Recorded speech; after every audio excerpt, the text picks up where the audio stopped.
Hi.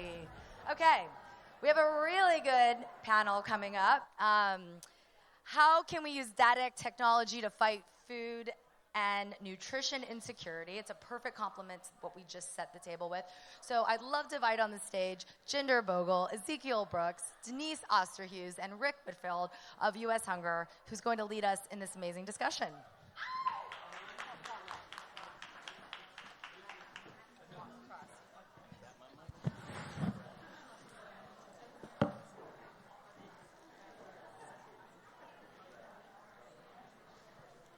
Good morning still. Yeah, by 16 minutes. I am Rick Whitted. I'm with U.S. Hunger.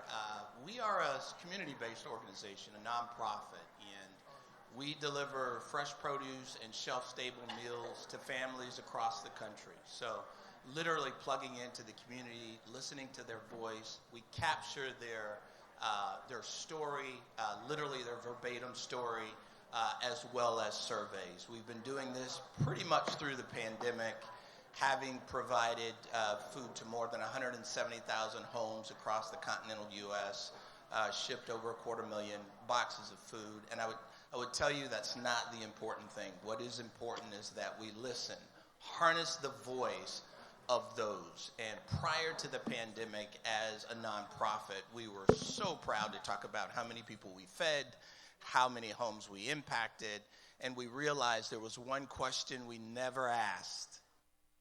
Why are they hungry in the first place? And the pandemic really shifted our thinking around that.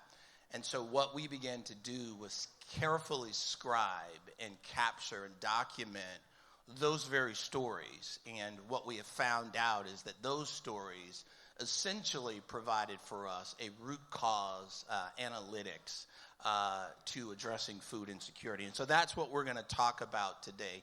We're joined with a couple of our newer partners that are knee-deep in the fight against food. And I think what I love really about Denise and the Kroger team is, since the moment I met her, the question she's always asked is, how do we innovate into this 100-year-old fight that she's deeply rooted in? And so I'm really glad to be on stage with Kroger, as well as Jinder Bhogal. Jinder is with Bimbo Bakeries, representing a lot of the national mainstream brands, Sara Lee in particular. And what I really loved about Sara Lee and Jinder and them coming to the table was they didn't want to talk about food. They wanted to understand really what's behind the story. And so I'm really excited to be on stage with the both of them today. I'm going to start with the man in the center here, Ezekiel Brooks. He is our Chief Technology Officer. And so, Ezekiel, let's jump right in. You're the architect of this platform that we've developed. Yeah. What is its purpose and what is its goal? Well, first of all, just thank you to everyone for being here on a Saturday. You're such wonderful people, and you make such a big difference in people's lives. Just my lead-in statement before I answer Rick's question is it's important to understand that we are a loosely fit web of people that are critical to this nation staying healthy.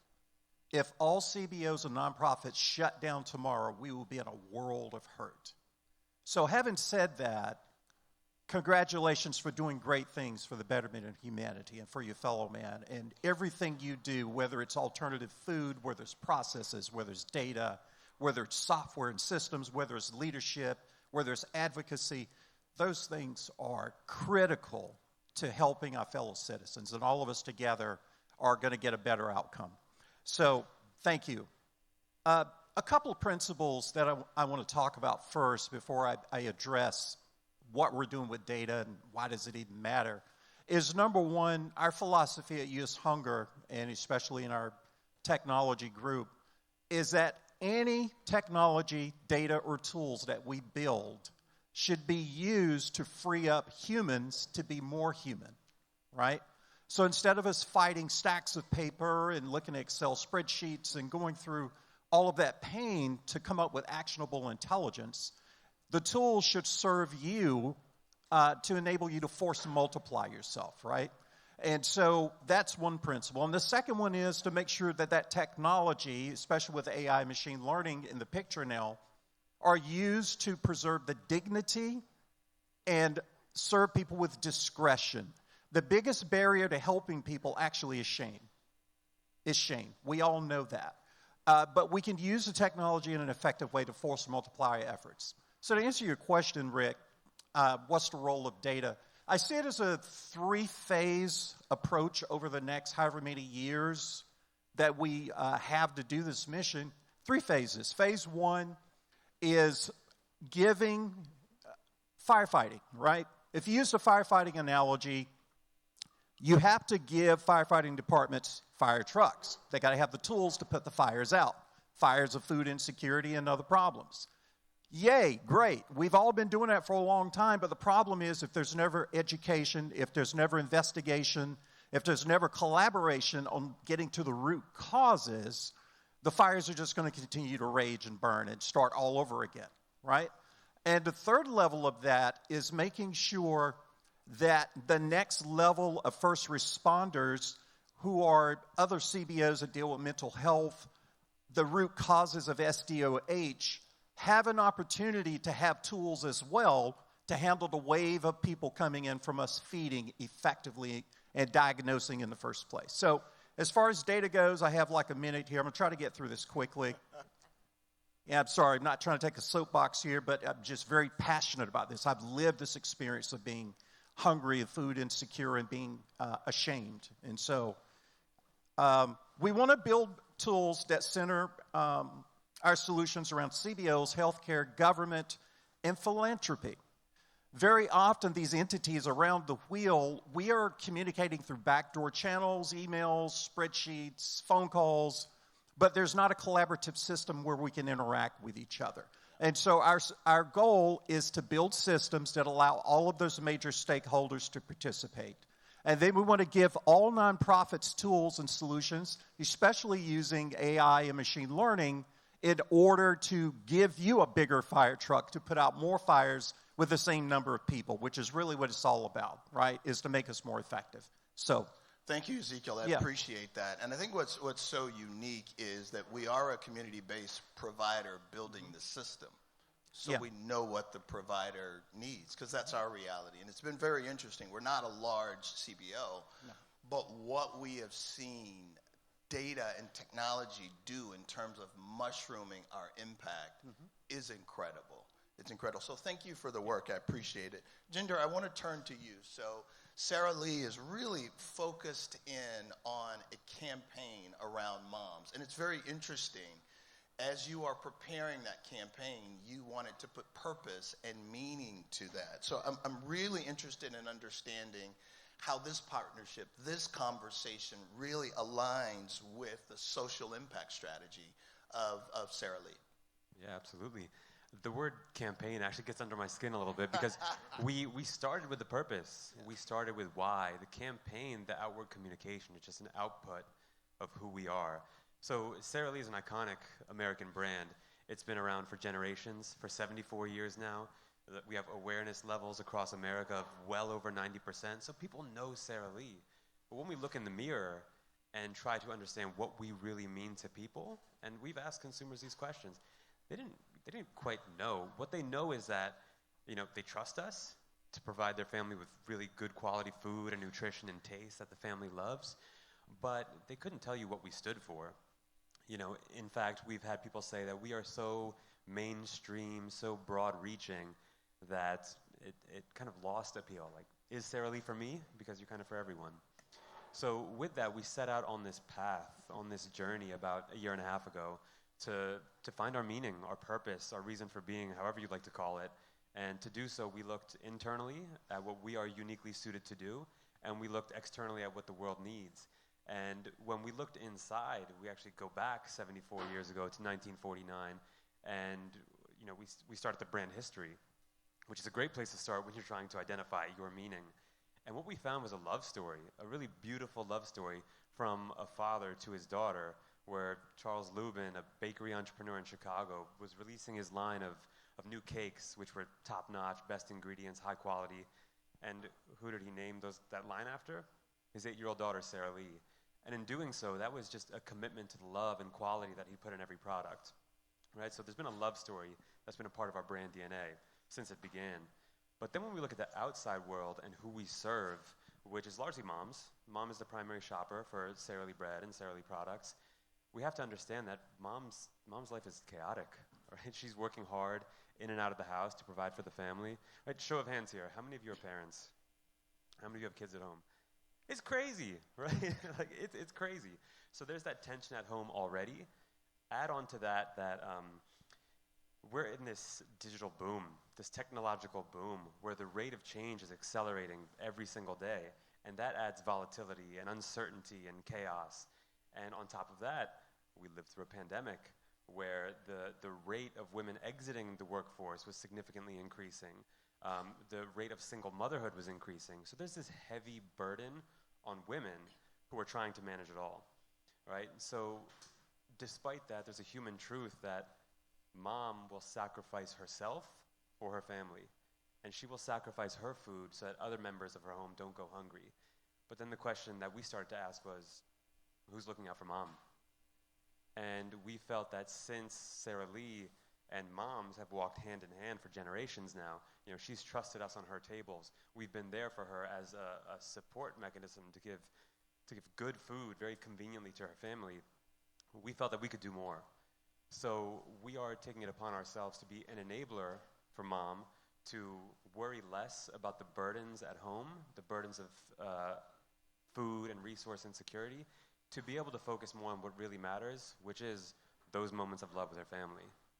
Yeah, I think what I appreciated was that statement that you made, who's there for moms? And it aligns well with our families that we serve. 82% of our applicants are women who are at some role of caregiving in their homes. It could be a mom with children. It could be a mixed generational home where a senior is being cared for in the home as well. But oftentimes we do see that. So I appreciate that you all took the time to say what is going on. And in our phase one approach here, the conversation was, what does the data tell me? You don't even want to talk about phase two until we get through the data. That's different, and I really, really appreciate that. So thank you.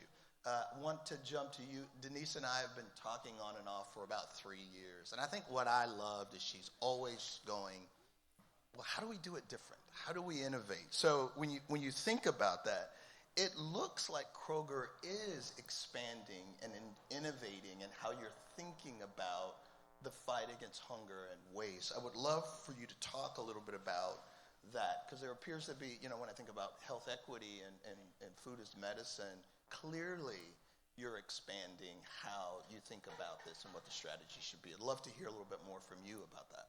Yeah, that's great. Thanks, Rick. And we have been talking for several years, and I'm here, by the way, not to take a commercial on Kroger.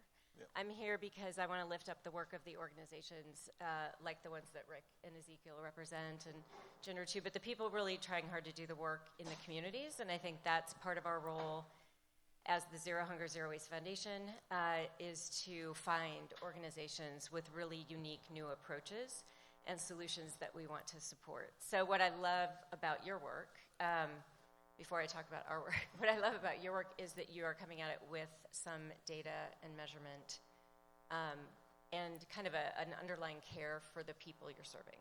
So a desire to get to know them, to understand what they're struggling with, and how we might help.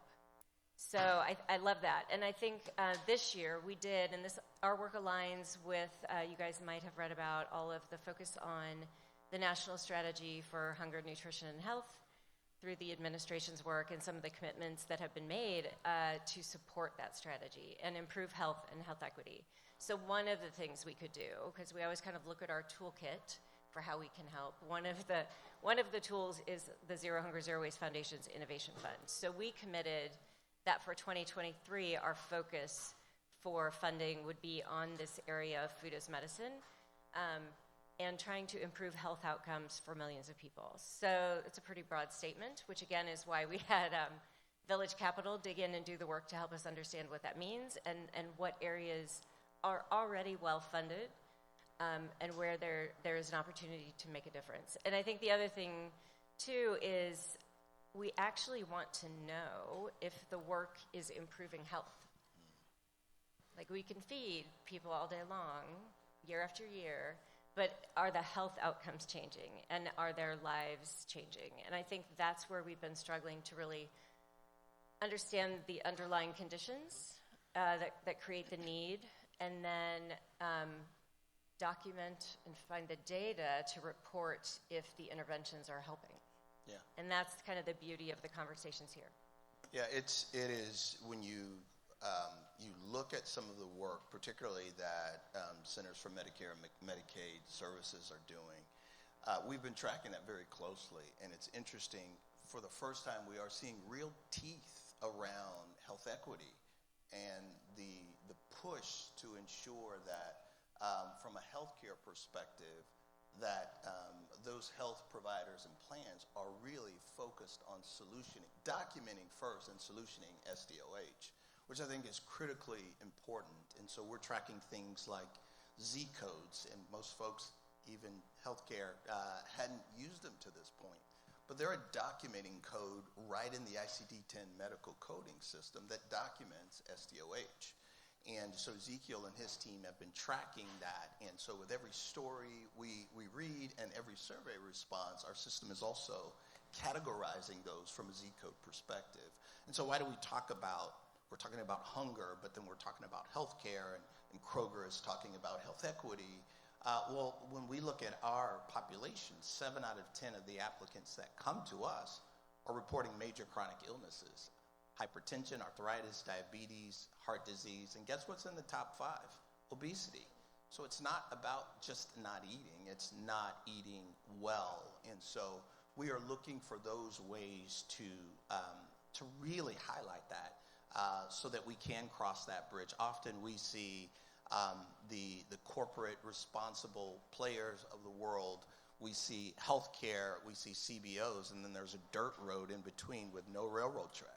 No way to get over, and that's an ecosystem challenge, and that's one of the things that Ezekiel and his team are addressing. I'm going to turn to you, Ezekiel, really quick. Sure.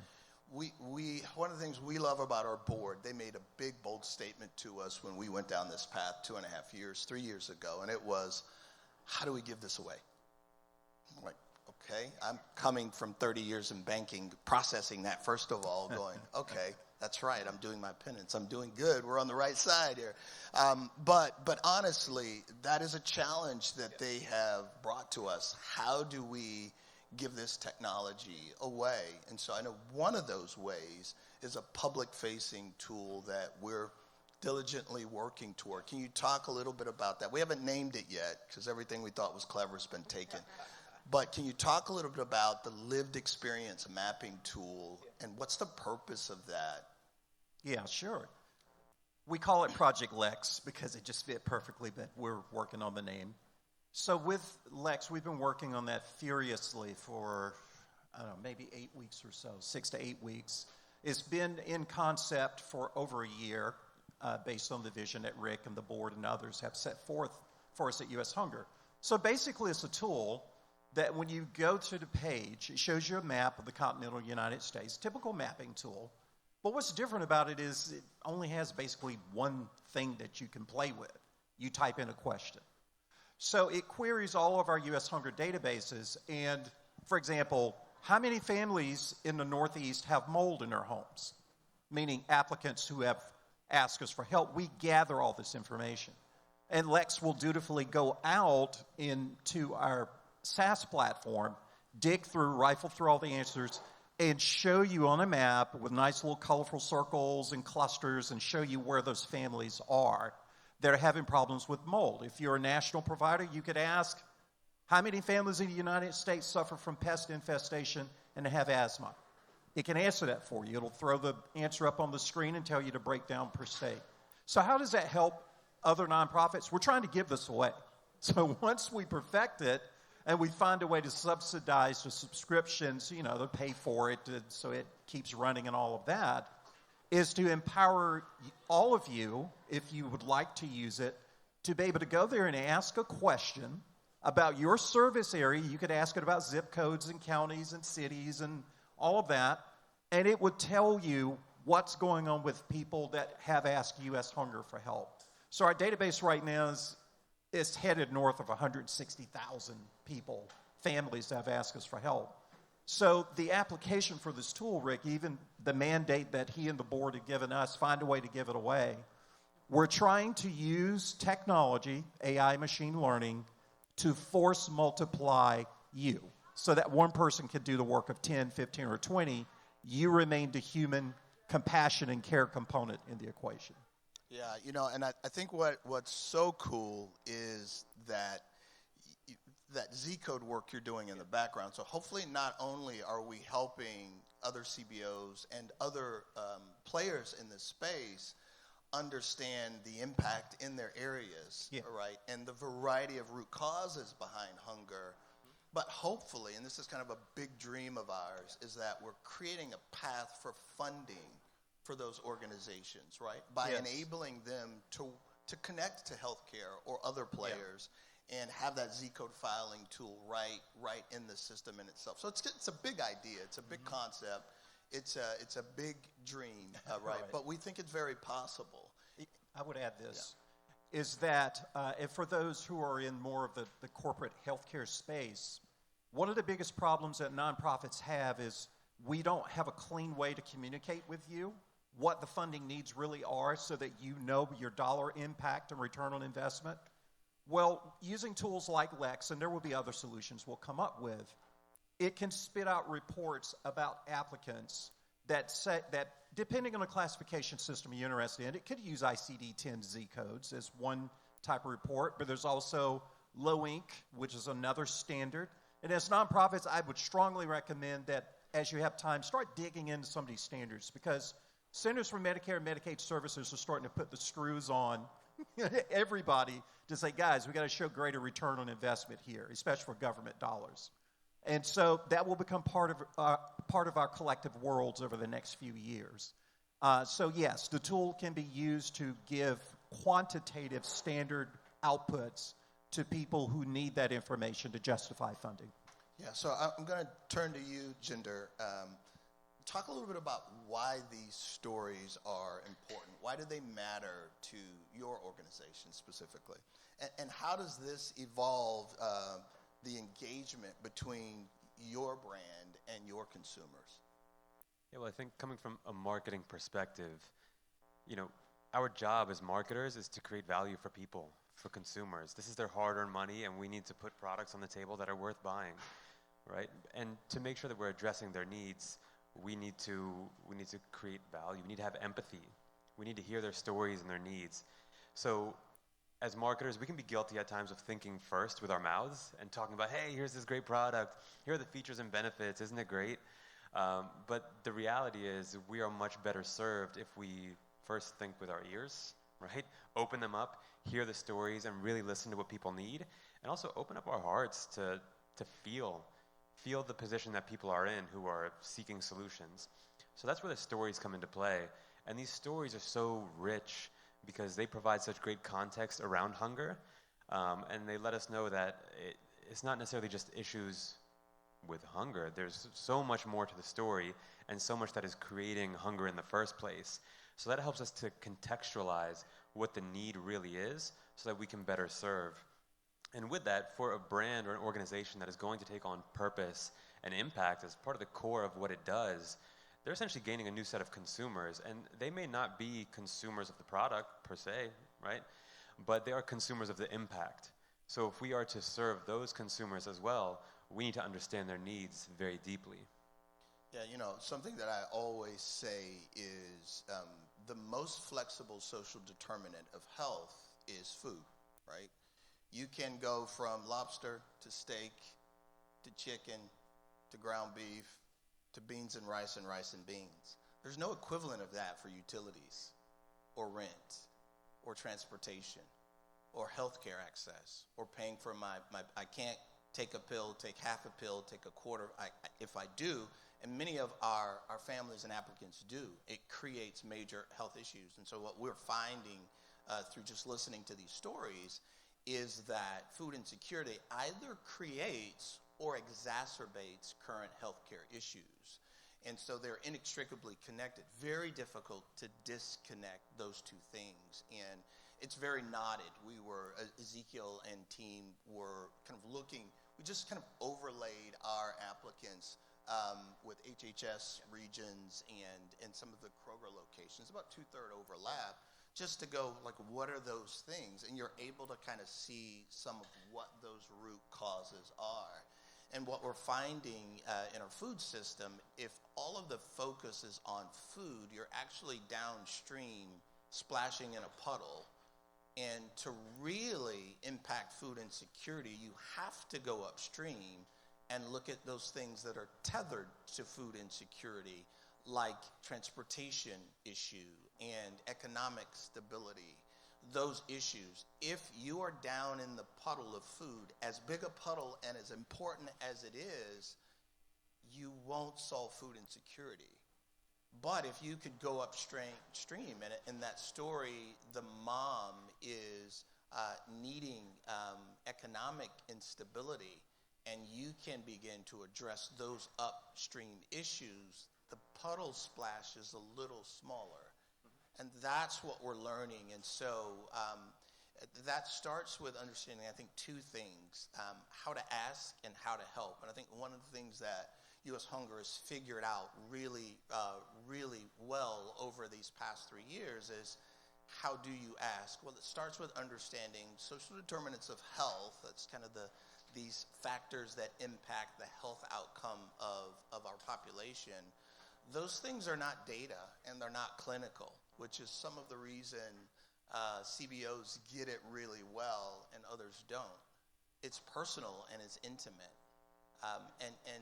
Unfortunately, the model that we curate food assistance in our country typically is public, right? You go stand in a public line, someone calls your name out to say that your food is ready, right? The box looks like food help, it's brown, it's right. And I grew up knowing what government cheese is, or the big old peanut butter. By the way, that peanut butter was really good, but it had no label on it, right?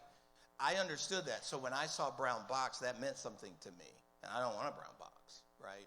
And so many of our families are coming to us because it's discreet. And that's a very private, shame is the largest barrier to overcome. And so the folks that are find us, by the way, we don't solicit, we don't market, we cannot keep up with those that find us today. They come to us because it is they are able to avert the barrier of shame. So I think that's where it starts. Number two is, so first of all, how to ask, but secondly is how to help. And I think one of the things that we have found engaging with our families is to help without asking is condescending, right? They're hungry, so let's feed them. Let's just feed them. Let's feed them. Let's feed them. And embarrassingly, for the first decade of our existence, that's what we did. We never asked. And then the pandemic happened, and we couldn't feed them. So we had to just start talking to them and asking them. So I would tell you, for all listening in the room, learning how to ask and finding tools to ask through the pillar of discretion, and then learning how to help, which is giving them voice. That's dignity. And to be honest, you cannot give one dignity where you have not given them voice first. And I think that's what I love so much about the tool, Ezekiel, that you and your team has built. It highlights the actual verbatim story of those being requesting help, being impacted. Denise, I want to turn to you. You all have been in this fight for a really long time. So let's just assume you have a magic wand and it works, right? Are there 2 or 3 things that you have observed in the landscape that we're not doing today in this fight against hunger and waste that you believe would or could accelerate the impact in our fight against food waste and food insecurity? Yeah, well, first I would say that a lot of you here in the room are much smarter than I am and doing much more innovative things, and that's why you're here. Like, we want to lift up your work. So excited to have you all here. We have been working on issues related to hunger for decades, and what we're trying to do, even as the Zero Hunger, Zero Waste Foundation, is shift the narrative a little bit. So instead of talking about dollars out or meals delivered, how do we shift to a more outcomes and impact-based measure of success? So how do we kind of change how we talk about it? And it's easy, let's just say it's easy to talk about dollars that we give or pounds that we rescue in our stores and meals that we deliver through our network of partners at the community level. But how can we look? And we've been working with an organization called Mission Measurement as a foundation office. And some of our grantees who might be here in the room have probably talked with Mission Measurement, trying to understand how to quantify and document and report change differently going forward. And that's actually why I like Rick's organization, because they're in there. They're trying to figure it out. And we're along for the ride. Like, we keep saying, what do you need? And maybe we'll talk again next year and find out what you need now. Because I don't have the answers. And our foundation team does not have the answers. And Kroger does not have the answers. Like, we need everyone together. We said that when we introduced Zero Hunger, Zero Waste, is we can't do it alone. And we have amazing national and local partners doing great things. And then through our innovation fund, we've been able to direct catalytic funding and grants to startups, and both nonprofit but also for-profit social enterprises, people with great ideas, either at the very beginning stage or ready to scale. And I think that's where this innovation fund round, that's why we're here. So we presented some of the work Joe did with Village Capital, of the work, what we have discovered and our journey through Kroger Health to use food as medicine and try and nudge our customers to make healthier choices with information about nutrition. But let's all admit, we all shop, and we also want to buy food that tastes great, that makes us feel good, that we love, that's culturally relevant, that makes us remember, celebrations, special moments, our family growing up. So food is so personal. So it is about getting the right food to the right people at the right time. And then our focus is on then what happens? Does their health actually improve? And how do we measure it? Well, thank you all for the work that you're doing. And just being here is incredible. So appreciate it. We're glad to be here again. So I'm going to end with Jinder, you, and then Denise, and Ezekiel. I'll close out with you. So let's assume that you're looking beyond into the cameras here. There are other brands. There are other companies. There are other peers that may be interested in being in the fight of food insecurity and waste, this very space we're talking about. What message would you share with your peers around what you're learning, what you're experiencing, or how you're thinking? So I'll start with you, Jinder. Yeah, the reality is that providing meals is still very important, because there are 34 million people in the country that are hungry on a regular basis, and that's 34 million too many, right? But as a brand or as an organization, it's easy to lean into the fight against food in some ways, because, and I'm not talking about the community-based organizations or the folks in the trenches that are handing out food and providing food. That's very difficult. But as a manufacturer, as a brand who's looking for a partner that can help with the experience in this space, it's easy. There are different organizations that are fighting hunger at different scopes and scales. A Google search and you can find a number of them. Right? It's also easy as a food brand to lean into the food insecurity space, because conceptually it's logical, right? We have food, you need food, let's link up. But the truth is that there are hundreds, if not thousands, of brands that are creating positive contributions to that fight against food insecurity, but hunger still persists. And hunger is the same today as it was yesterday. So feeding is a great start and a necessary start, but it may not necessarily be enough. Hunger is the tip of the iceberg, and what I mean by that is there are aspects of hunger that are easily visible. It can look like poverty. It can look like homelessness, but there are aspects of hunger that are invisible as well. And, hunger can exist in a great suburban community, and you would never know it from the outside, but the fridge is empty. And that's something that we're not necessarily privy to seeing on a day-to-day basis, but it exists, and it's very real, and these are the things that we learn through these stories. And there's more at the lower levels of that iceberg, too. There are these social determinants of health and these root causes that are creating hunger in the first place that we really need to take into account if we want to end hunger. So providing food is excellent. My advice to a peer brand would be keep doing it, but also consider that hunger is not the end-all, be-all. If you really want to end hunger, we need to look at those root causes and address those as well. Thank you. Very, very good. Denise? Yeah, I would say for us, for decades, we've said publicly that hunger and food insecurity is not a competitive issue.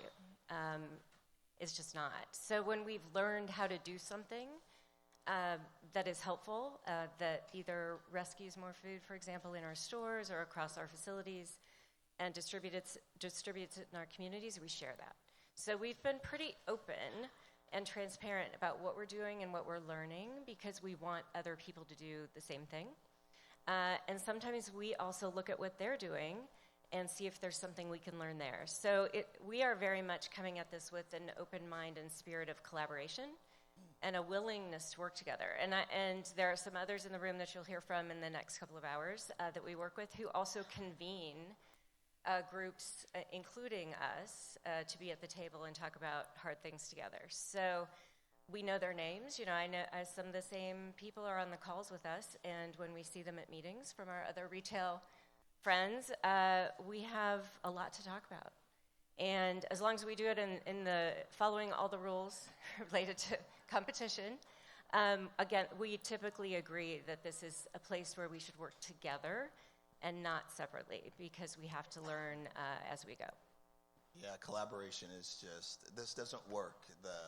When you see the scale of stories we read every day, the biggest expression we have is just overwhelmed. We can't even start to do this on our own. And I don't think anybody can. I love that. Ezekiel, I want to close out with you. So you and your team are day in and day out. You're categorizing and capturing these stories in a very dignified way. And I just, in front of this entire group, I'm very grateful for you and your team and your focus there. I'm going to stop because he'll start crying. We're water bags up here when we think about the work we're doing. But are there any aha moments that you could close out with that could really spring forward, right? That could really give us all a breakthrough in this fight to end these very nasty root causes that perpetuate food insecurity? Yeah, well, first of all, as a technology person, that's my role at U.S. Hunger, but I also have a responsibility, first to our organization, second of all to other organizations who are consuming our services, third of all to the country as a whole. Being a good citizen means helping to be part of a solution, not part of an ongoing problem. And the fourth level is personal responsibility. I have a responsibility to do everything I can to help my neighbor in need because I've been on the other side of that. So in terms of an aha or a breakthrough moment, it's understanding that government will never solve this problem, not alone. Their primary job is to collect funds and disperse them. But very often in that monolith of governmental agencies, and there's thousands and thousands of them, they can't communicate effectively. It's so big.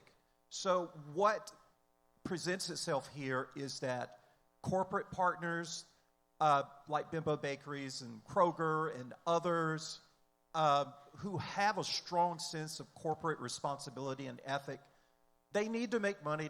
Their businesses need to do well. They're not in business to give away everything that they're earning. That doesn't make sense, and all our services would disappear. But for the extra that they have, they're willing to help. They just need to know who, what, when, where, and how. That's all they need from us. So our job, the aha moment for us, is understanding that as a collective, remember the firefighting analogy. Some of us put the fires out, some of us investigate how it started, and some of us put preventive measures in place. Some of us make recommendations, do education, some counsel because of the outcomes of the fires. Food insecurity is no different. SDOH is underneath all of that. So the aha moment for us as a collective of CBOs and nonprofits, learn to use the tools at our disposal to force multiply ourselves. We have to do that in order to handle a growing and monumental problem in the United States of being the richest country in the face of the earth, but yet have these exotically high rates of food insecurity and SDOH issues, right?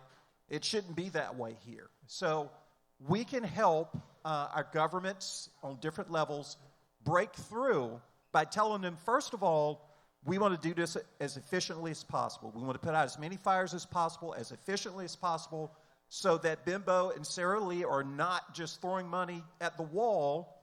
We are targeted and specific.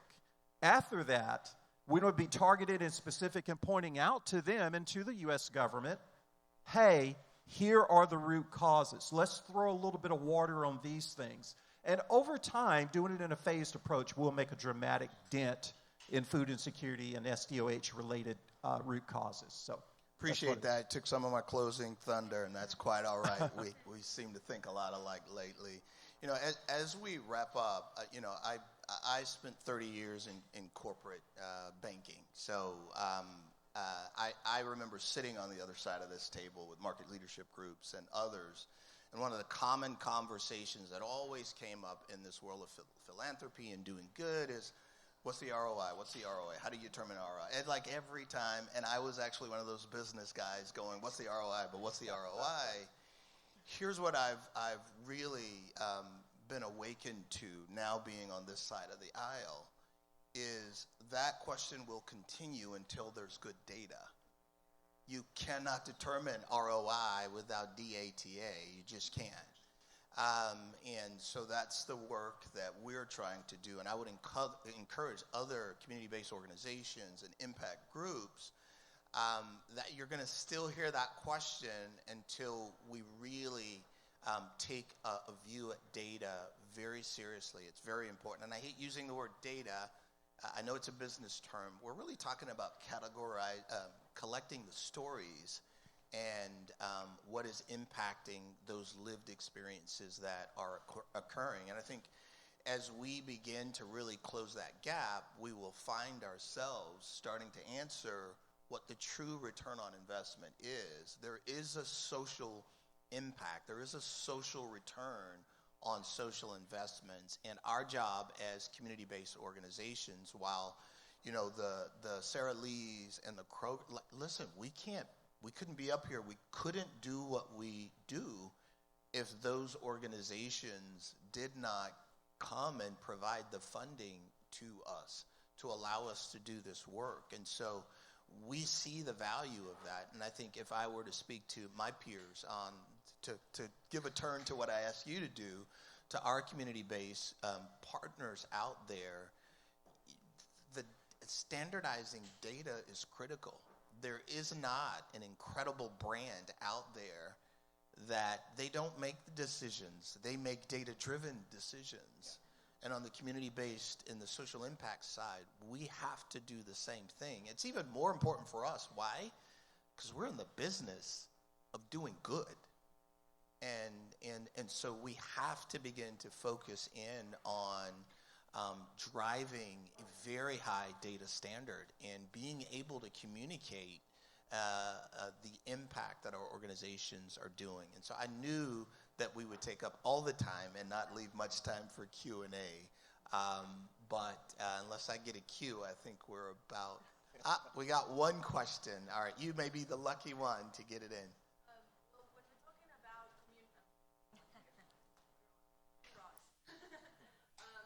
Talking about community-based data, in my experience working with the community in Florida around these issues, there's data overload and surveying overload and assessment overload. Yeah. And so we really think, what are your ideas about looking at data, not these hard numbers, but these experiences, these lived experiences? What are we doing to support organizations like mine that may not have the data person that can help us identify we hear these stories all the time, but quantifying those stories is really hard.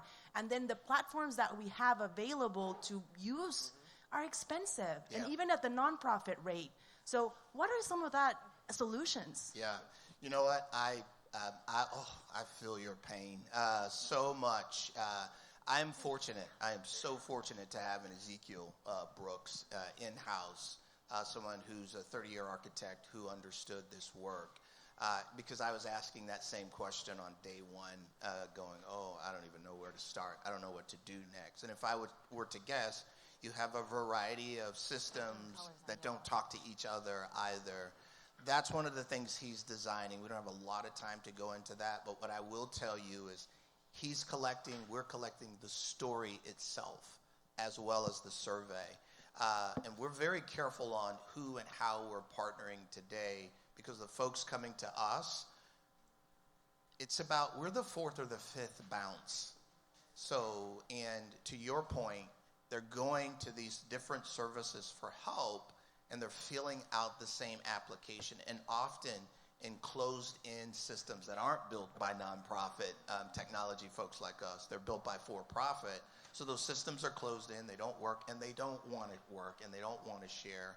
They want to own the market. We're trying to figure out how to give it away so you can come to us, and maybe Denise will fund it, and then we will be able to give you that platform. That's the goal. And we're out of time. I'm so sorry, but thank you guys so much for your time. Come see us, talk to us afterwards.